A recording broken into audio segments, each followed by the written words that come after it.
Comment savoir si votre bébé est assez couvert? Alors, ça c'est une question importante parce que les bébés, les tout petits bébés, ont tendance au départ à avoir de fortes variations au niveau de la température parce que leur centre thermorégulateur n'est pas forcément mature encore. Ça vient très vite, hein. Au bout de quelques jours, ça se stabilise. Mais voilà, les variations sont normales au début.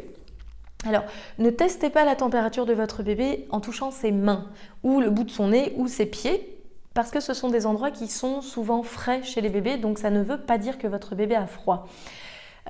Pour aller un petit peu plus loin, moi je vous conseille de regarder la vidéo que j'ai faite concernant la température de votre bébé. Là, vous aurez de plus amples informations, mais là je vais vous dresser un petit tableau général.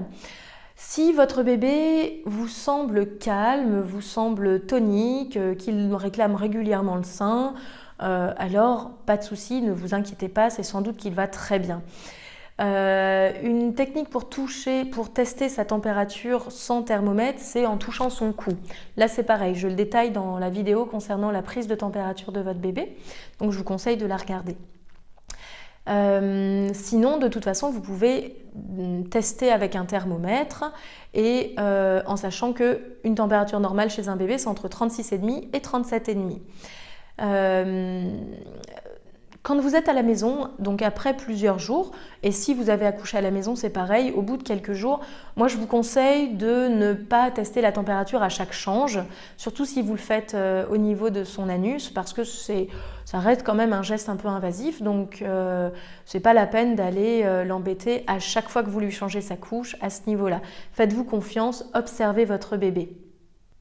Si vous êtes dehors, si vous êtes en balade, testez la température de votre bébé en touchant son cou.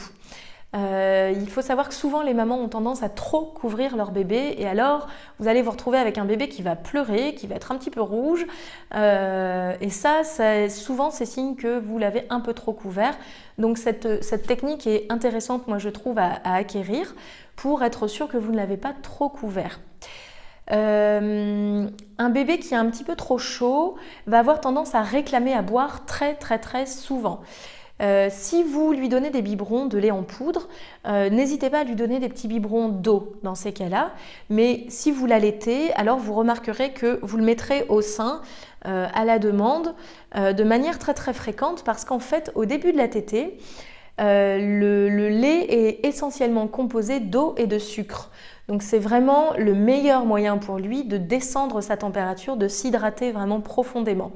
Donc ne soyez pas surprise si vous avez un petit bout qui vous réclame le sein et qui fait de très petites tétées de quelques minutes et qui semble rassasié mais qui une demi-heure après va vous réclamer encore.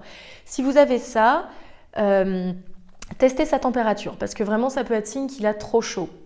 Si vous remarquez ce signe et que sa température est bonne, ça peut aussi être le signe que votre bébé est en poussée de croissance.